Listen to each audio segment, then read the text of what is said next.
No.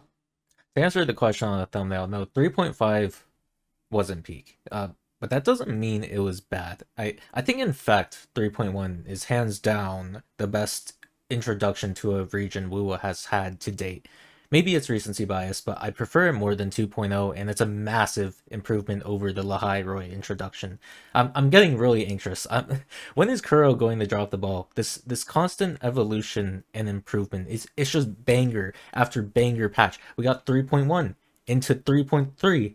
We don't talk about 3.2, but then we get 3.4, and then and now we get 3.5. Like when was the last time we got genuine filler? Wuwa has been on such a generational run of updates, and I just fear when Kuro will finally lose steam and have a patch that is an actual mess. Back to 3.5 though. I first want to start off by talking about the transition between Lahai Roy and this new Mengzhou arc.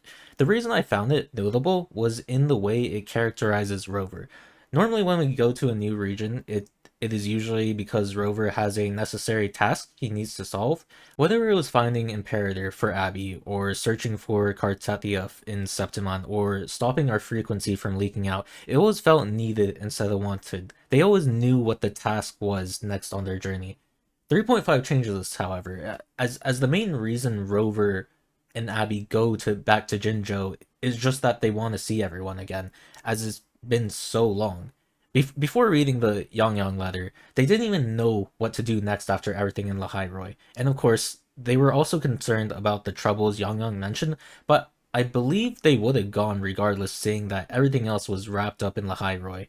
And I find that amazing, as a way to showcase how much Rover has changed in the past 2 years, how much more human they feel, and that they are making decisions out of personal desire to see people who were originally with him. And that leads us to the final farewell scene for Lahai Roy. If you watch my video for the Lucilla segue, one of the things I criticized was how it wrapped up the loose ends, but it still didn't feel like a final goodbye. And that is because it was here in 3.5, which admittedly makes a lot more sense because it's an actual MSQ and not a segue. I saw quite a few complaints about this scene, saying it was cringe and immersion breaking. Those people are entitled to those opinions, of course, but in my experience, it was exactly what I was looking for before we left Lahai Roy. For one, I didn't find that it looked bad, like some people said. I didn't really notice anything wrong with the video quality, and my immersion was never really broken. This probably is partly because I played using Japanese dub and the lip syncing wasn't that bad, but I can't even deny how bad the English dub was. Like, It was short. But yeah, I'm glad.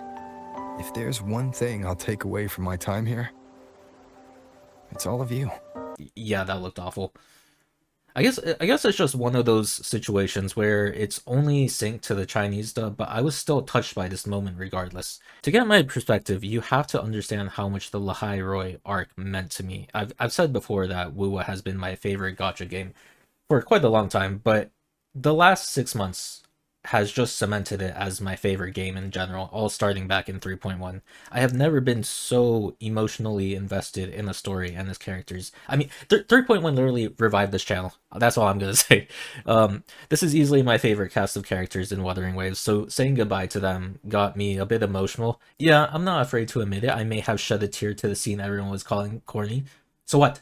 The bottom line is, this scene was executed perfectly for me. It gave me the closure I needed for Lahai Roy, and didn't overstay its welcome before transitioning to the new arc. And can I just say how surreal it is that we are going back to Jinzhou after 2 years? I think a lot of people, me included, were excited to return, not because the 1.x story was amazing, but just to see how much the story has improved since then, how much Kuro's writing has improved. And it definitely did. The difference in the writing is like night and day. I found it so charming to see the early characters speak with confident and digestible dialogue now. Although none of them really played a significant role in this act, it was still nice to see them again before heading to Xuanfang. I think now is finally when I can start explaining why I think this is the best intro quest we've had.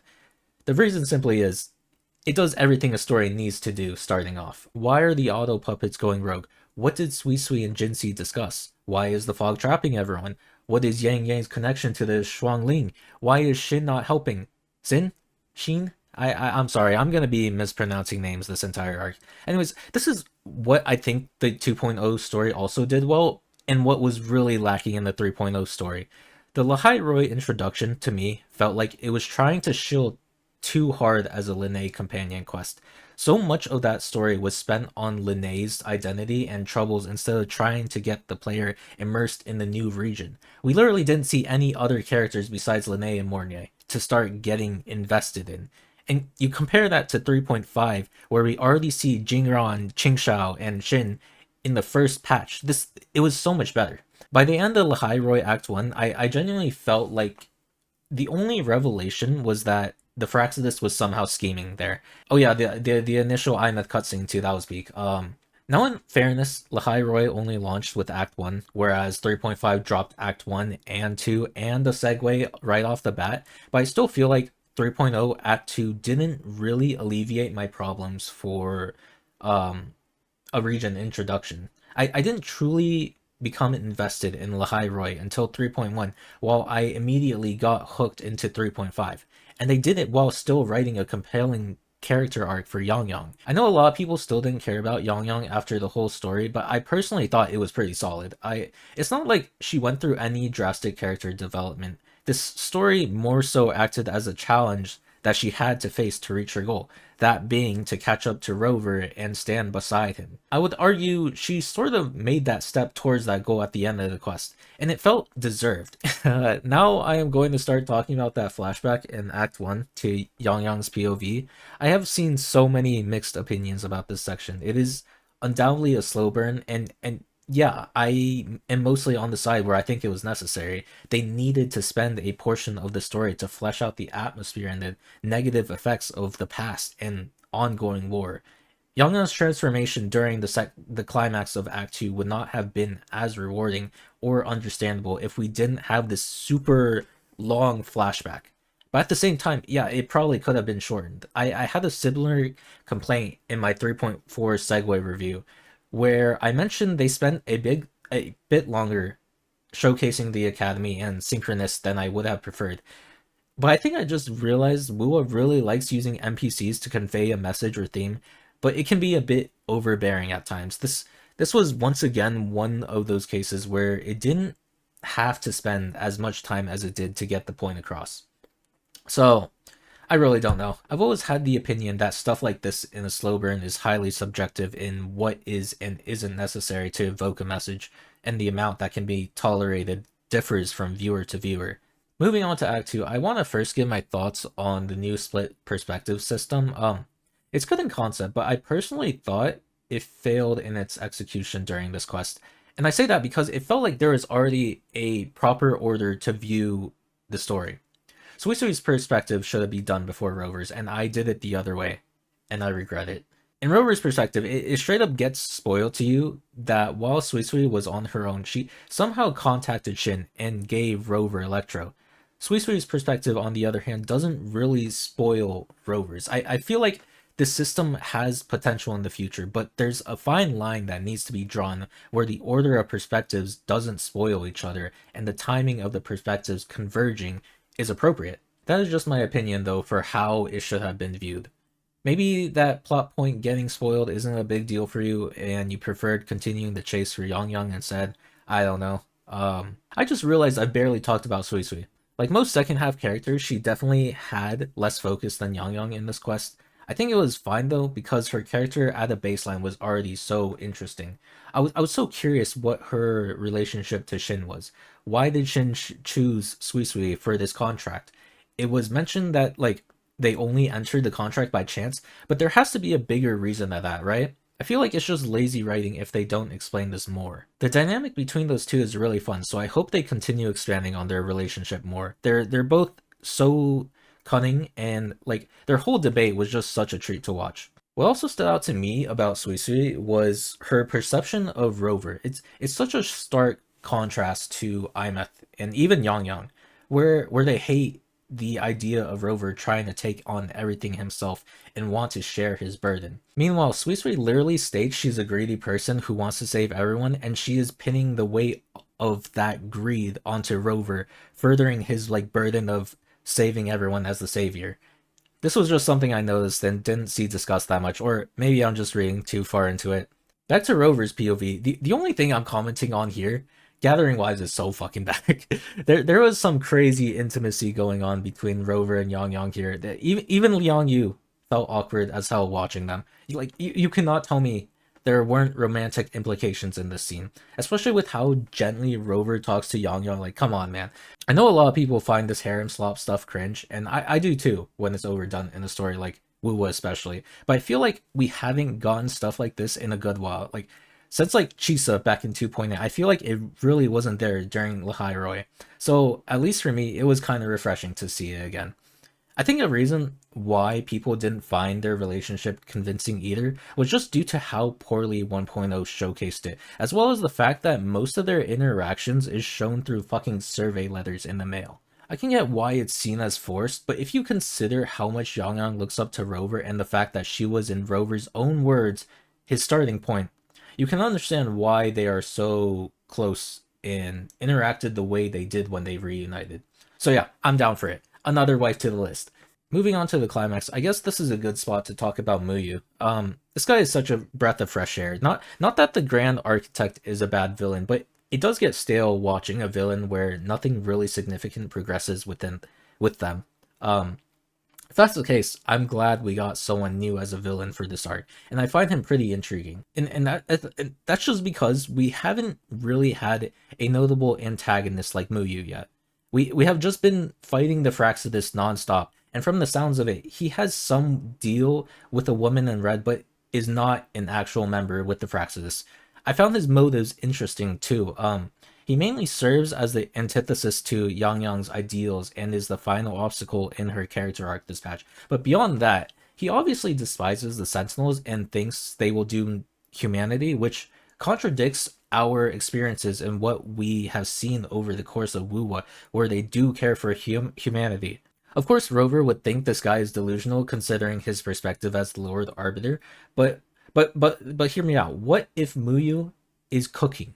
What if he is actually right and the Sentinels are flawed in a way we don't know yet? Maybe there will be a massive revelation about Shin this arc, and Muyu being correct in the risks that Sentinels impose. I'm so curious about the possibilities in that, and the potential Muyu has as an antagonist in this arc. And can I just take a minute to talk about that track that plays during the final boss? I know I've said I would stop talking about the music in these discussions because I just say the same thing every single time, but this track was special. I was gushing over it, hearing it for the first time.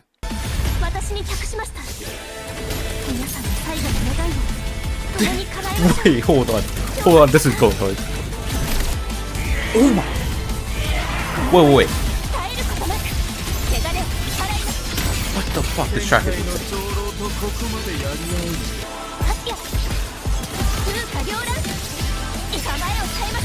Dude, this reminds me of something like you'd hear in PGR.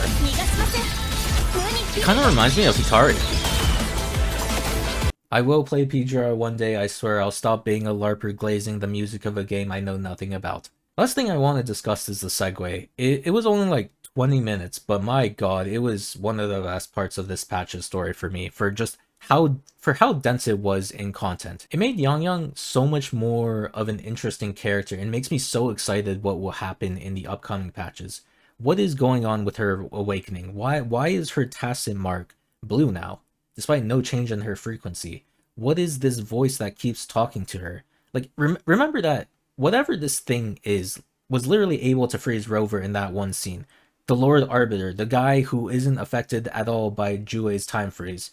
What is Rover's actual name? Because Rover's current name was given to them by Yang Yang at the start of the game.